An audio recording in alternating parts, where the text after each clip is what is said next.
So আমার মনে হয় এই ধরনের একটা ক্রাইসিস যে আছে এটা অস্বীকার করার কিছু না।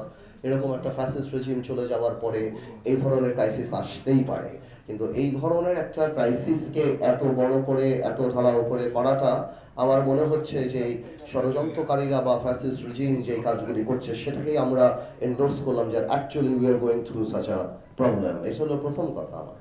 এবং দ্বিতীয় কথাটা হলো এই এই এই প্রবলেমগুলি কেন দাঁড়াচ্ছে, এই যে আমরা টোকা দিলে বাজে, কেন বাজে? কারণ আমরা জানি ধাক্কা দিয়ে ফেলে দেওয়া যায়। এই সরকারকেও ফেলে দেওয়া যায়, বিকজ এই সরকারের ওই ফুটিং নাই। এবং আনফর্চুনেটলি আপনারা যখন সংবাদ মাধ্যমের মালিক থেকে আরম্ভ করে, উইথ ডিউ রেসপেক্ট আমি সবাইকে বলছি, প্রথমেই একটা অ্যাটিটিউড আমরা লক্ষ্য করতে পেরেছিলাম যখন এই সরকার এসেছিল, যে এই সরকার থাকা দরকার, আওয়ামী লীগের অপোজিটে বিএনপিও একই সরকার, কয়েনের এপার ওপার, এই কথাগুলি আমাদেরকে অনেক ব্যথিত করেছিল সেই সময়। বাট অ্যাকচুয়ালি এই জিনিসটা, এই অ্যাটিটিউডটা যে এই সরকারের জায়গায় অন্য সরকার আসলে একই হবে, এটাই আমি মনে করি ফ্যাসিজমের আরেকটা পার্ট। বিকজ কে হবে না হবে সেটা তো জনগণ ঠিক করবে। এই কারণে যে আপনাদের সাথে বা আমাদের সাথে সরকারের সাথে প্রাথমিকভাবে যে একটা গ্যাপ সৃষ্টি হয়েছিল, এই গ্যাপের মধ্যেই কিন্তু অনেকে অনেক কিছু ক্যাপিটালাইজ করার চেষ্টা করেছিল। এবং আনফর্চুনেটলি আমি বারবার বলি এই সরকারের ব্যাপারে, বিকজ সরকারেরই দায়িত্ব আপনাদেরকে এই প্রোটেকশন দেওয়া। শ্রদ্ধার সাথে মানে আমি সম্মানের সাথে জানতে চাই যে এই যে এত বড় একটা রিক্সা, ব্যাটারি চালিত রিক্সার আন্দোলন হলো, কয়বার এই সরকার বিএনপিকে, BNP being the biggest political party, আমরা তো অন্যান্য রাজনৈতিক দল, বিএনপি যার 70-80 লক্ষ বা কিংবা তার চেয়ে বেশি বেশি যার কর্মী বাহিনী আছে, কয়বার তাদেরকে অ্যাপ্রোচ করেছে যে ভাই এই সলভ দিস প্রবলেম, আমাদেরকে হেল্প করেন। ছাত্রদের যে এত বড় আন্দোলন হয়েছে সেখানে বিএনপি সহ কয়টা রাজনৈতিক দলকে সরকার একবার বলেছে? সংবাদ মাধ্যম থেকে কয়বার বলা হয়েছে, তাদের পত্রিকায় বা তাদের ওখানে লেখা হয়েছে যে now the government should approach political party because political party are deeply rooted? করা হয় নাই। তো এই যে গ্যাপগুলি দাঁড়াচ্ছে, আজকে কালকে আমার ভালো লাগলো, আমার স্বস্তির জায়গা লেগেছে যে আমি দেখেছি বিএনপি আপনার এই সরকারের সাথে দেখা করতে গিয়েছে, একটা ক্রাইসিস দাঁড়িয়েছে, দেখা করতে গিয়েছে। বাট আমি জানতে চাই, আমি জানি না বিএনপি নিজে গিয়েছে বা বিএনপিকে ডেকেছে, বাট জাতি দেখতে চায় যে আজকে ইউনূস সরকারের সাথে বিএনপির অ্যাক্টিং চেয়ারম্যান তারেক রহমান সাহেবের কয়বার কথা হয়েছে, বিএনপির ফখরুল সাহেবের সাথে কয়বার কথা হয়েছে, বা অন্যান্য ইম্পর্টেন্ট রাজনৈতিক দলের সাথে কয়বার কথা হয়েছে। কেন এখন একটা স্পোক্সম্যান এই সরকার রাখে নাই, লিয়াজো কমিটি এই সরকার রাখে নাই? Having a weak government you cannot expect protection. আপনারা আশা করতে পারেন না একটা প্রোটেকশন এই সরকার যদি এত দুর্বল থাকে। তো আমার মনে হয় আজকে নুরুল কবির ভাইকে এয়ারপোর্টে জিজ্ঞেস করা হচ্ছে, আরো অনেককেই জিজ্ঞেস করা হচ্ছে, শুধু সাংবাদিকও জিজ্ঞেস করা হচ্ছে সেটা সত্যি না, আরো অনেককেই জিজ্ঞেস করা হচ্ছে, আরো অনেককে অনেক জায়গা।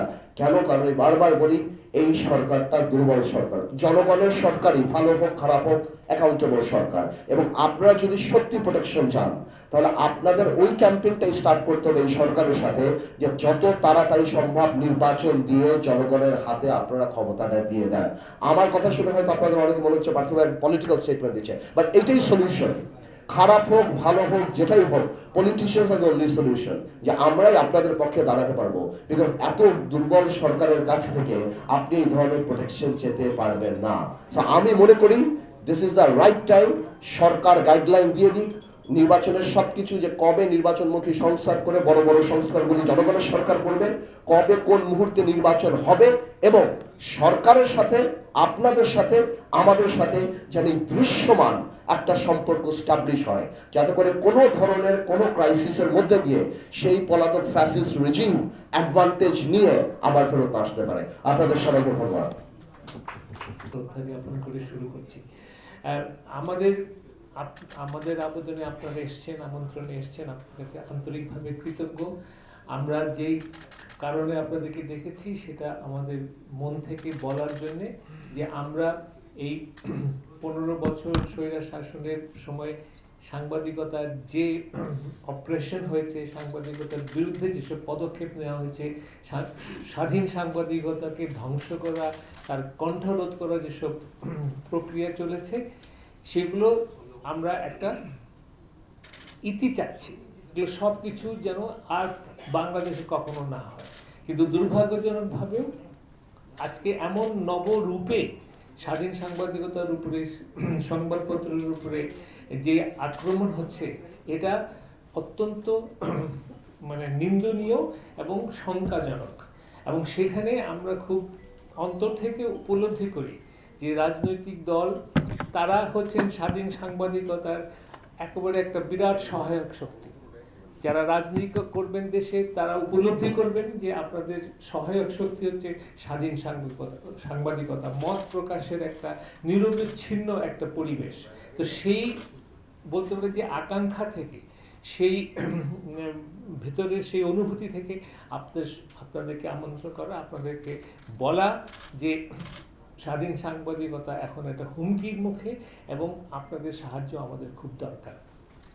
আমরা সবসময় সম্পাদক পরিষদের সদস্য এবং সাংবাদিক সাধারণত আমরা সবসময় একটা সুষ্ঠু নির্বাচনের পক্ষে আমরা কাজ করে এসেছি এবং গত সরকারের 3টি পরপর নির্বাচন যে একেবারেই অগ্রহণযোগ্য ছিল সেগুলোও আমরা কিন্তু মত প্রকাশে আমাদের এডিটোরিয়ালের মাধ্যমে আমরা সবসময় প্রতিবাদ জানিয়েছি। তো এই যে সামনে আমাদের যে নির্বাচন হবে, সামনে যে নতুন গণতান্ত্রিক পরিবেশ আসবে, সেখানেও আমি বলতে চাই আন্তরিকভাবে যে আমরা সংবাদপত্র সম্পূর্ণভাবে সেই গণতান্ত্রিক পরিবেশ সৃষ্টি করার জন্য, সেই গণতান্ত্রিকরণের যে প্রক্রিয়া সেটার সঙ্গে থাকব। আপনারা যারা রাজনৈতিক দল করেন তাদের মত প্রকাশের আমরা হচ্ছি বলতে পারেন যে ভেহিকল। আমরা আপনাদের মত প্রকাশ করব, আবার আপনাদের সমালোচনাও করব, বিকজ সমালোচনা করতে দেয় নাই বলে আমি মনে করি হাসিনা সরকারের পতন হয়েছে।